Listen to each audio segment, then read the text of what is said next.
The marijuana industry continues to grow like a weed. Since adult use sales started in January, over $200 million in combined adult use and medical sales have taken place statewide, generating nearly $30 million in tax revenue.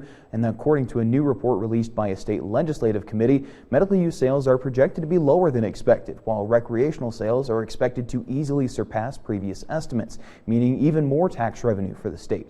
In just over 2 weeks, Lewis and Clark County will start collecting an additional 3% local option tax on marijuana sales as the budding industry takes off during its first year of adult use sales.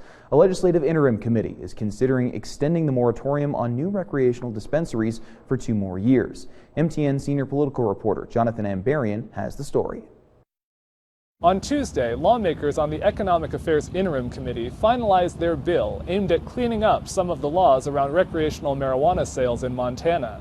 Many of the changes were small and technical in nature, but one major change added on Tuesday would delay the entry of new licensees into the adult use market until 2025. Since the start of recreational marijuana sales in January, only businesses that were already operating in the medical marijuana system before the passage of Initiative 190 in November 2020 have been able to get licenses. That restriction is set to expire at the end of June 2023, but Senator Jason Ellsworth, a Republican from Hamilton, suggested extending it 2 more years, saying he doesn't believe the state needs more licensees and that leaders need longer to see how the system is working before adding more businesses. Again, we're in the infancy of all this. We've already seen a lot of holes in this.